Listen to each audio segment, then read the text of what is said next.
Welcome back to Payback Logs. Grab your snacks, get comfortable, and remember, the people in these stories had every chance to behave themselves. They just chose wrong. Drop a comment and be sure to subscribe. You're gonna love it here. The hum of a server is the only heartbeat this house has ever needed. To most people, it's just white noise, a mechanical whir that fades into the background like a distant highway. But to me, it's a language. I've spent 40 years listening to the cooling fans of the Treasury Department's most sensitive hardware. I can tell you if a processor is struggling just by the pitch of its vibration. My name is Silas. I'm 70 years old, and I live in a cabin tucked away in the foothills of the Blue Ridge Mountains. From the outside, it looks like a retirement cliché. Cedar siding, a stack of seasoned oak for the wood stove, and a porch that faces the sunset. But underneath the floorboards runs a dedicated fiber optic line with more bandwidth than most small towns. I don't look like a man who monitors global financial shifts. I wear flannel shirts that have been washed so many times they feel like chamois, and my Casio G-Shock has more scratches on the bezel than a cat's scratching post. I like being the man nobody looks at twice. In my line of work, being invisible is the ultimate root access. It was a Tuesday night, around 11:45 p.m. I was sitting in my command center, a room that looks like a library until you notice the triple monitor array and the air-gapped terminal in the corner. I wasn't looking for trouble. I was just running a routine packet-sniffing script on the family trust's private gateway. The trust was Evelyn's legacy. My late wife was the daughter of an industrialist, but she had the soul of a schoolteacher. When she passed, she left a significant estate, all tied up in a digital vault I'd built myself. It was designed to provide a steady, unbreakable income for our daughter Claire and our granddaughter Maya. Then, the heartbeat skipped. A small notification popped up on my center screen, a dull amber pulse. API call unauthorized. Source, mapping to MAC address 00-0A-95-9D-68-16. Someone had pinged the main ledger. It was a probe, a tiny surgical request for a balance check disguised as a routine banking sync. But I'd written the handshake for that ledger personally. It doesn't sync with third-party apps. I leaned in, the blue light of the monitor reflecting in my glasses. I traced the IP.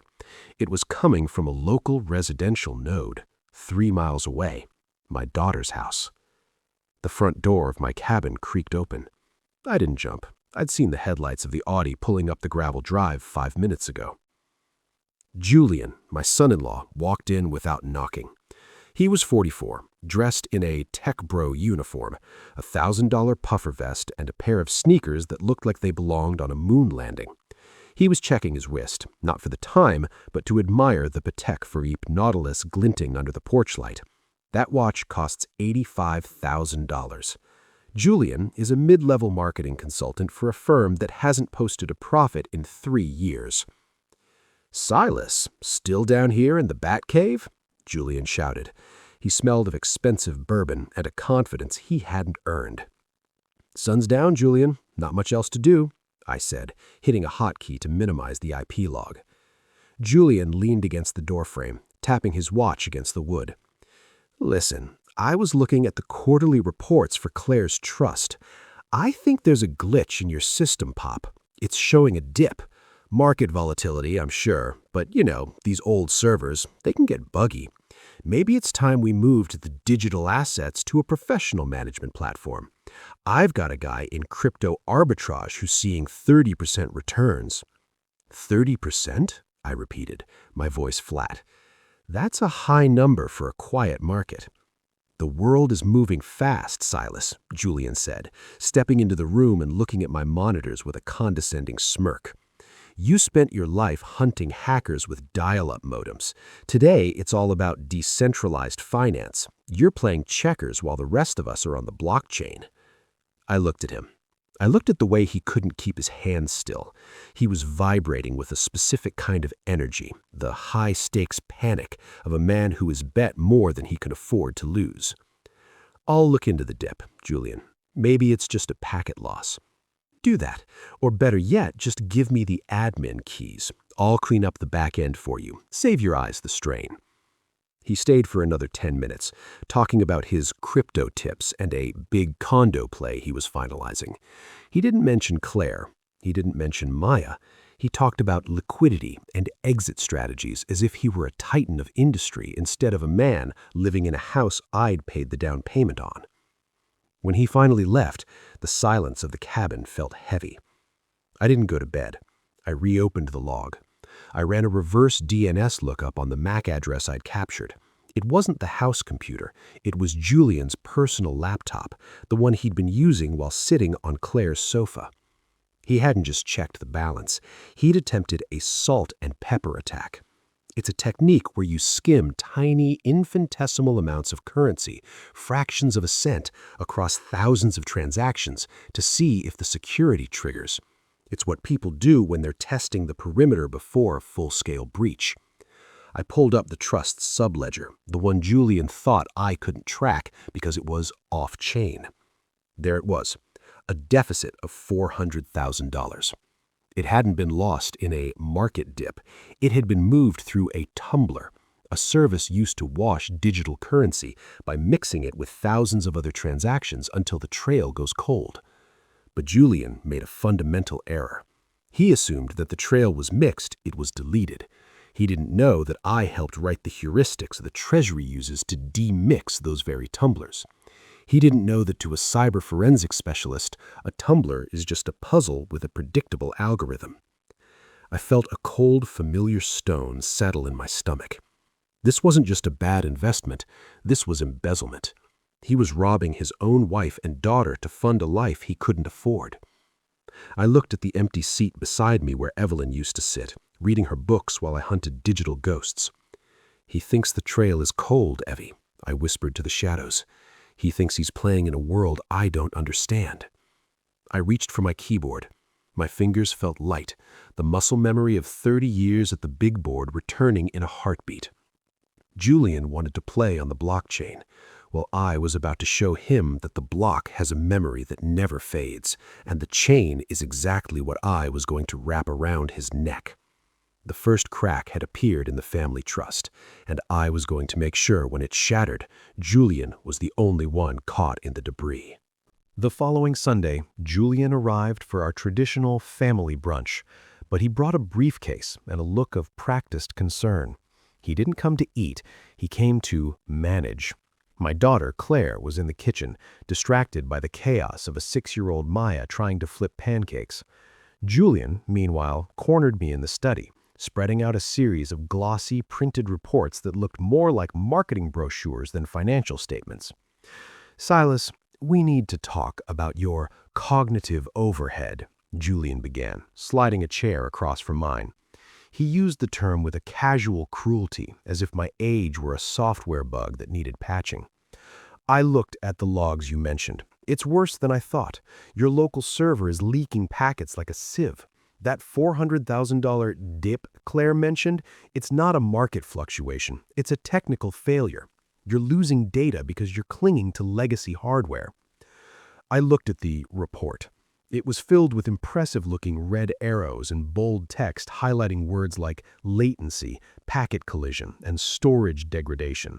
To anyone else, it looked like a catastrophe. To me, it looked like a high schooler's attempt at a Photoshop project. "Legacy hardware?" I said, my voice intentionally thin.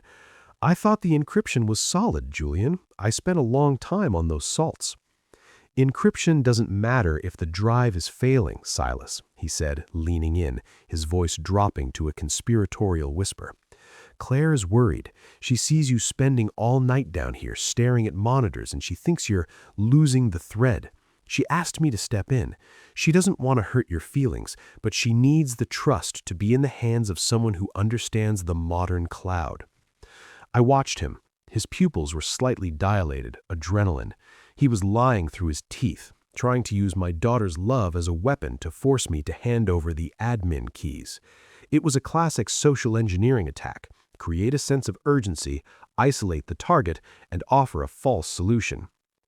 "Claire said that?" I asked, letting a small tremor into my hand as I reached for my coffee.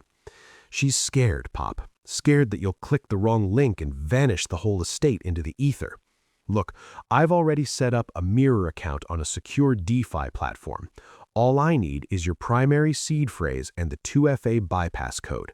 I'll port everything over, handle the technical heavy lifting, and you can go back to just being a grandpa. No more staring at terminal screens in the dark. He was gaslighting me with the very technology I had helped invent. He was trying to convince a man who had tracked state-sponsored hackers across 5 continents that he didn't know how a hard drive worked. I don't know, Julian, I said, squinting at the report. The seed phrase it's long. I have it hidden. Just find it by Tuesday, Julian said, standing up and patting my shoulder, before another 100K vanishes into the glitch. You don't want to be the reason Maya can't go to university, do you? Let the professional handle it. He walked out to the kitchen, shouting about how Grandpa is just tired, his voice full of a performative empathy that made my skin crawl. I looked back at his report. He had been so arrogant that he hadn't realized he'd left a trail on the very paper he gave me. The data leak map he'd printed was actually a modified screenshot of a real-time account monitor. But he'd forgotten to scrub the metadata from the digital file he'd used to print it. I turned back to my terminal. I didn't need the seed phrase. I needed the hyperheader buried in the print spooler of the wireless printer he'd used. I found it in 30 seconds. The report hadn't been generated by a financial firm. It was exported from a private dashboard hosted on an offshore server in the Seychelles, a server used almost exclusively for shadow banking and the management of illicit assets. Julian wasn't trying to save the trust from a glitch.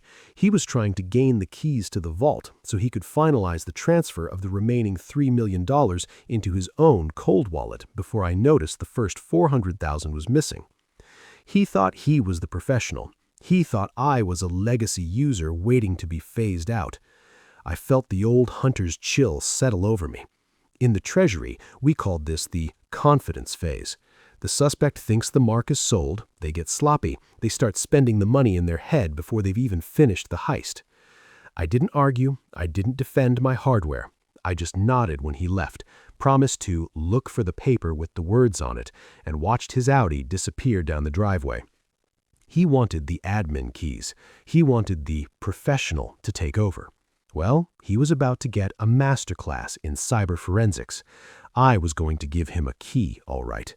But it wasn't going to open a vault. It was going to trigger a trace route that would lead me straight to the heart of his betrayal. Subscribe. If you've made it this far, do us one quick favor. Subscribe. A lot of people watch without ever doing it, but it costs you nothing and means everything to us. Thank you, genuinely. The server room, my command center, is cooled to a constant 18 degrees Celsius. It's a dry, sterile chill that keeps the processors happy, but tonight it feels like the air in a tomb.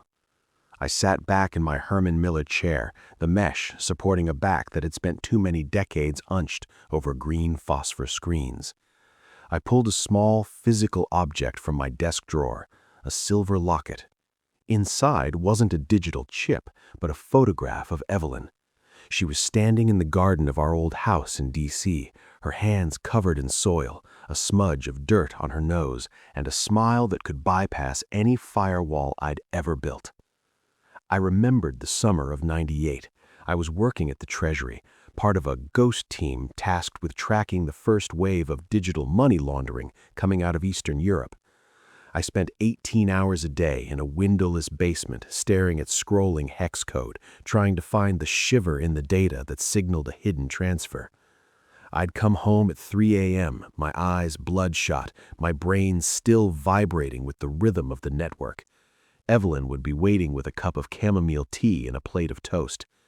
"You're hunting shadows again, Silas," she'd say, her voice the only analog thing left in my world.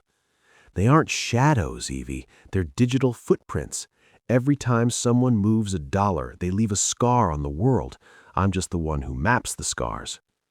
She had taken my hand, her skin warm and textured, a reminder of the physical reality I was neglecting, and made me promise. When we build our own legacy, Silas, make it solid. Make it something that can't be deleted with a keystroke. Protect our daughter. Protect the things that grow. When she got sick, I used every bit of my technical God mode to ensure her final years were peaceful. And when she passed, I built the family trust like a digital fortress. I didn't just use AES 256 encryption. I built a recursive handshake.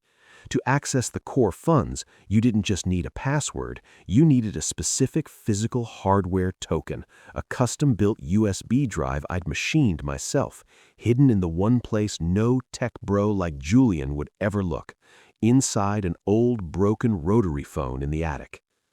Julian sees the trust as a legacy system, a slow, clunky relic of an old man's paranoia. He doesn't understand that I built it that way on purpose. In the world of cyber forensics, the modern cloud is a playground for thieves because it's designed for convenience. My system was designed for friction. I looked at the monitors. Julian's market dip was a $400,000 hole in Evelyn's hard-earned peace. He hadn't just stolen money, he had insulted the very craft I'd used to protect her. He thought he was optimizing an asset. I knew he was desecrating a sanctuary. In '98, I caught a Russian oligarch because he got cocky. He thought he'd washed his rubles through enough shell companies that the trail was gone. But I found his ghost, a single repeated timestamp error in his server logs that matched his physical location. Julian was making the same mistake. He was using a shadow bank in the Seychelles, thinking the distance and the lack of extradition treaties would shield him. He didn't realize that in the digital world, there is no distance. There is only the trace route. I reached out and touched the screen, my finger hovering over the $400,000 deficit. "He's leaving scars, Evie," I whispered, "and I'm going to make sure they lead him right to the edge of the world." The ghost of the past wasn't just my wife's memory, it was the methodology of a man who knew that the new world of crypto and DeFi is just the old world of greed with a faster clock speed. Julian thought he was a pioneer. I knew he was just another target of interest on my board. I put the locket back in the drawer and locked it. The time of grieving was over. The time of the quiet audit had begun. Monday morning. The fog was thick enough to swallow the pine trees around the cabin, matching the digital haze I was currently slicing through. Julian thought he'd washed the 400,000. He thought the Seychelles server was a black hole. He was wrong. In cyber forensics, we have a principle called data exhaust. No matter how much you scrub, the act of moving information creates heat, latency, and logs. Julian's professional mistake was relying on a commercial tumbler. To him, it looked like a blender that turned his stolen currency into an untraceable smoothie. To me, it looked like a predictable mathematical function. I didn't use a standard browser. I booted into a custom Linux kernel, air-gapped from the main house network, and initiated a heuristic flow analysis. I started by pulling the blockchain ledger, the public record of every transaction ever made. I looked for the $400,000 exit from the trust. I didn't try to follow it forward. I went backward from the destination. I knew Julian had a mistress. I'd noticed the lingering scent of perfume on his vest and the way he checked a secondary burner phone under the table. I just didn't have her name yet. I ran a script to scrape the registry of deeds for a high-end condominium complex in Miami, the kind of place a man like Julian would buy to impress a woman he couldn't afford. I found a ghost purchase made 3 weeks ago. The buyer was Blue Horizon Holdings, LLC. Most people stop at the LLC. I don't. I traced the registered agent back to a mailbox in Delaware, then used a SQL injection on the mailbox provider's poorly secured customer database. The name on the account wasn't Julian's, it was Sienna Brooks. I pulled her digital dossier, social media, credit pings, IP logs. Within 10 minutes, I had her. She was 26, a self-described lifestyle architect, and currently living in a $1.2 million unit paid for with a single lump sum wire transfer that matched the exact washed amount from the family trust, minus the tumbler's 2% fee. But I wasn't done. I needed to see how Julian was communicating with her. I didn't hack his phone, that's noisy. I hacked the smart home hub in his house. People buy these convenient devices and never change the default passwords. Through the hub, I was able to access the logs of his home Wi-Fi. I found a series of encrypted signal messages being sent every day at 2 p.m., right when Julian claimed he was at the gym. Signal is hard to crack, but the metadata isn't. I could see the file sizes. He wasn't just sending "I love you" texts, he was sending PDFs. I checked the sizes against the trust's documents. 1.2 megabytes, 2.4 megabytes, 0.8 megabytes. A perfect match for the trust's quarterly audits, the deed to my cabin, and Evelyn's life insurance policy. Julian wasn't just skimming, he was conducting a full portfolio reconnaissance. He was selling my life to her piece by piece to keep her interested. I sat back, the green text scrolling across my peripheral monitors. The quiet audit had revealed a level of betrayal that moved beyond greed into something much more sinister. He was paving the way, preparing to liquidate everything I owned, including the roof over my head, to fund a fantasy life in Miami. He thought I was staring at buggy legacy hardware. He didn't realize I was sitting in the middle of a cyber web, and every time he messaged his mistress, the vibrations were coming straight to my fingertips. I pulled up a terminal and typed a single command: Tracert-H30, Blue Horizon Holdings. The hops began to populate. Hop 1, local. Hop 2, regional. Hop 14, Seychelles. Hop 22, Miami. The trail was complete. I had the name, I had the location, I had the motive. Now, I just needed to see who was actually holding the knife, because in the world of cyber forensics, the man who steals the money is rarely the one who gets to keep it. Tuesday afternoon, the digital world and the physical one collided in the most painful way possible. I was in my command center, finishing a deep packet inspection of Julian's burner phone traffic, when my granddaughter, Maya, called me on my landline. "Grandpa?" Her voice was small, the kind of quiet that usually precedes a storm. "I'm here, Maya. What's wrong?" "Dad said I can't go to space camp this summer," she whispered, "and Mom is crying in the bedroom. She said the education account had a technical error and the money isn't there anymore. Grandpa, did I do something to the computer? Did I break the bank?" I felt a cold, sharp spike of rage, the kind of fury that is usually reserved for state-level actors who target hospitals or power grids. Julian hadn't just embezzled from the trust to buy a condo for a mistress. He'd moved on to the direct theft phase. He had drained Maya's 529 college savings plan, an account I'd seeded with $100,000 the day she was born. "You didn't break anything, Maya," I said, my voice as steady as a mountain. "The computer is fine. I'll talk to your mother. Go draw me one of those rockets you like, okay? Grandpa is on it." As soon as I hung up, I bypassed the read-only mode on the 529 accounts. Julian had been surgical. He didn't just withdraw the cash. He'd used a synthetic identity, a fake persona built from stolen Social Security fragments, to take out a high-interest loan against the value of the account. To Claire, it looked like a technical error, because the balance was still there on the screen, but the availability was zero. The funds were locked as collateral for a loan that had already been wired to an offshore exchange. But as I dug deeper into Sienna Brooks's digital footprint, the why became even twisted. I ran a social engineering audit on Sienna. I didn't find a mistress. I found a pig butcher. Sienna Brooks wasn't her real name. It was a character played by a syndicate operating out of a server farm in Southeast Asia. The luxury photos in Miami were green-screened or stolen from real estate listings. Every private message Julian thought he was sending to a soulmate was being handled by a script and a rotating shift of low-level scammers. Julian was being scammed while he was scamming us. He was a middleman victim. He was stealing from his own daughter to feed a digital vampire that didn't even exist. He was so blinded by his own arrogance, convinced he was a DeFi visionary, that he hadn't noticed the lifestyle architect was just a series of AI-generated images and a crypto wallet address. He had sacrificed Maya's future for a ghost. I looked at the data.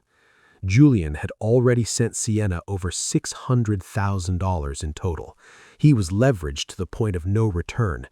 In a few weeks, when the loan and the 529 came due and the trust's shadow audit hit the main bank, Julian wouldn't just be broke, he'd be a felon with no college fund to show for it. The secondary victim wasn't just Maya's education, it was her father's humanity. Julian had let the digital greed rot his sense of reality. I sat back, the green text of the transaction logs reflecting in my glasses. If I stopped now and called the police, Julian would go to jail, but the money would be gone, swallowed by the syndicate's tumblers. Maya's camp, her college, and Claire's security would be permanent casualties of the slow law. I don't work with slow law. I work with protocol. I reached for the hardware token, the custom USB drive hidden in the old rotary phone. I plugged it into the air-gapped terminal. It was time to stop being an observer. Julian thought he was playing a high-stakes game.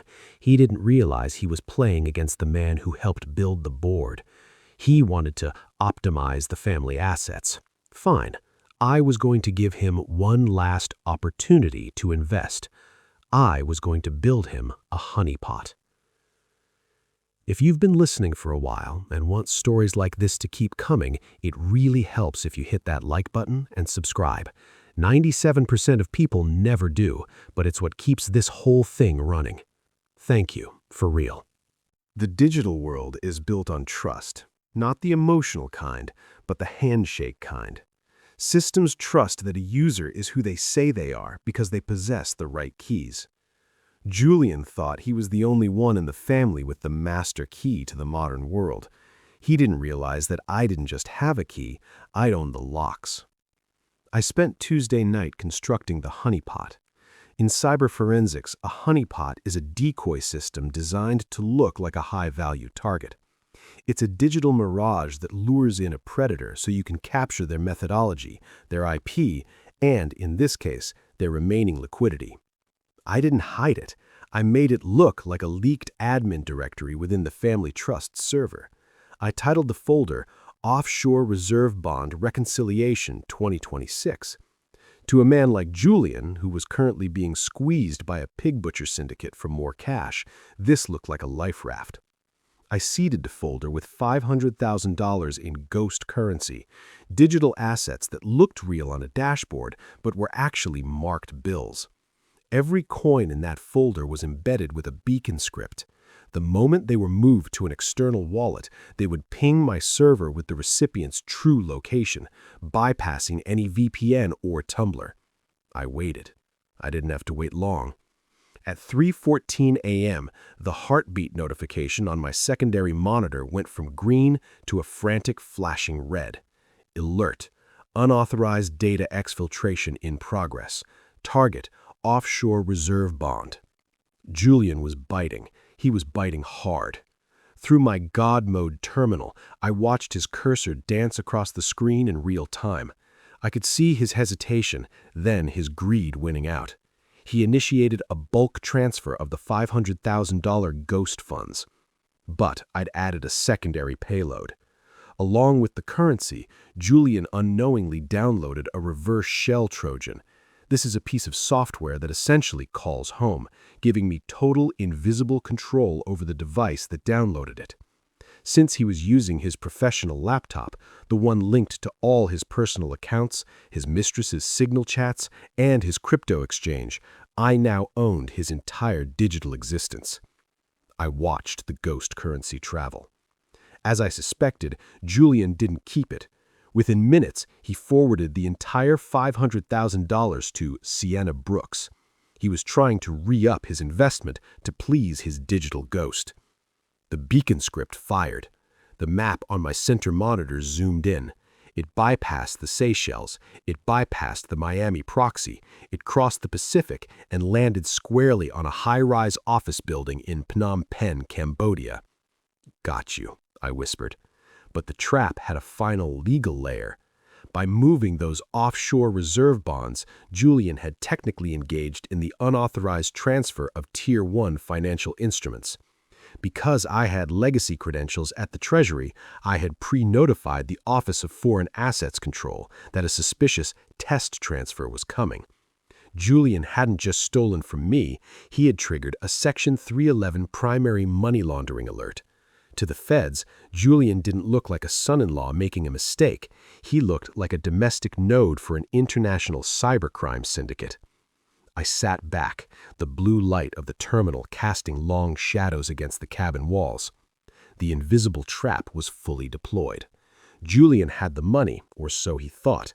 What he actually had was a digital tracking device and a front-row seat to a federal investigation. He wanted to manage the legacy. Well, he was about to find out that when you manage a legacy built by a cyber forensic specialist, you don't get a commission, you get a case file. I closed the laptop and walked to the kitchen to make a fresh pot of coffee. The grand reckoning was set for tomorrow's family strategy meeting. I made sure to print out the IP to physical maps. I wanted something tactile to show him, something he couldn't delete with a refresh button. The hunter's chill was gone, replaced by the quiet, cold satisfaction of a job nearing its end. Julian thought the cloud was a place to hide.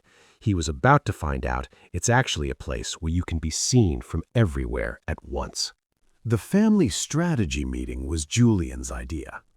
He arrived at the cabin at 6 p.m., radiating a frantic, jagged energy. He had a leather portfolio tucked under his arm, and his burner phone was buzzing incessantly in his pocket. He thought he was here to deliver the final blow, to convince me to hand over the admin keys so he could fix the $500,000 loss he had actually just stolen. Claire was there too, sitting at the kitchen table with a tired, hopeful expression. She wanted to believe her husband could save the family's future. Maya was in the living room, sketching those rockets on the floor. "Silas," Julian said, slamming his portfolio onto my oak desk in the study, "we're out of time. The offshore reserve bond folder, it's been compromised. I saw a massive exfiltration 3 hours ago. Someone is gutting the trust in real time. If you don't give me the 2FA bypass codes right now, there won't be a cent left for Maya by midnight." I didn't look up from my monitor. "A massive exfiltration, Julian. That sounds serious." "It's a catastrophe," Julian shouted, looking at Claire to ensure she was properly terrified. "Your legacy security is a joke. They walked right through the front door." I turned my chair around. I wasn't wearing my flannel today. I was wearing a crisp, white button-down, sleeves rolled up, the way I used to dress for interrogation prep at the Treasury. "You're right, Julian," I said, my voice dropping an octave. "Someone did walk through the front door, but they didn't need a key. They used an IP address I've been tracking for 48 hours. I hit a key on my remote. The triple monitor array on the wall behind me flickered to life. Stage 1 of the slideshow appeared, a high-resolution IP log with Julian's MAC address highlighted in neon green. "What is this?" Julian asked, his voice wavering. "That's you, Julian. Specifically, your professional laptop logged into the family trust at 3:14 a.m. last night. And this," I hit the key again, a screenshot of his cursor dragging the $500,000 ghost currency into a private wallet, "is the exfiltration you were so worried about." "Dad, what is he talking about?" Claire stood up, her face pale. Julian let out a forced laugh. "Claire, don't listen to him. He's confused. He's looking at false positives. I was up late trying to set up a firewall, that's all." "I don't do false positives, Julian," I said. I hit the key again. Stage 2, the Sienna Brooks dossier. Meet Sienna Brooks, or rather, meet the pig butcher syndicate operating out of Cambodia. Here are the signal logs, Julian. I pulled them through the Reverse-Shell Trojan you downloaded when you stole that money. You've been sending Claire's inheritance and Maya's 529 funds to a server farm in Phnom Penh. Julian's face went a sickly shade of gray. He reached for his phone, but I held up a hand. Don't bother. I've already locked the device. I own your Signal, your Telegram, and your Shadowdank accounts. And speaking of Sienna, I hit the key one last time. Stage 3, the GPS heat map. This is the condo in Miami you thought you bought. It doesn't exist. It's a green-screened Airbnb. The mistress you've been investing in is a script and a 20-year-old man in a headset. You didn't just steal from your family, you got scammed by a digital ghost while you were trying to be a ghost yourself. The silence in the room was absolute, broken only by the hum of the servers. Julian looked at the screens, the data trail of his own stupidity laid out in 4K resolution. "Claire, I can explain," Julian whispered. Claire didn't scream. She didn't cry. She just looked at her husband with a cold, surgical clarity. "You stole Maya's college fund for a woman who isn't real?" "I was trying to double it," Julian roared, his desperation finally breaking through. "The market was supposed to turn. I was doing it for us." "No," I said, standing up. "You were doing it because you're a legacy narcissist. You thought you were smarter than the system. You thought because I'm 70, I'm obsolete. But in my world, the system is just a set of rules, and you broke every one of them." I pulled a physical folder from my desk, not a digital one, a paper one. "This is a Section 311 referral. I've already submitted the transaction IDs to the Treasury's Financial Crimes Network. Because you moved marked federal instruments, this isn't a civil matter anymore. It's a national security audit. There are 2 agents from the field office waiting at the bottom of the driveway." Julian looked at the folder, then at Claire, then at the door. He looked like a man who had realized he was standing on a trapdoor just as the bolt was pulled. "Maya," I called out toward the living room, "go upstairs and get your shoes, honey. You're staying with Grandpa tonight." I looked back at Julian. "You wanted the admin keys, Julian. You wanted to be the professional. Well, the audit is complete. Your access is revoked. Your assets are frozen. And the digital trace you left, it's going to be the only thing the jury sees."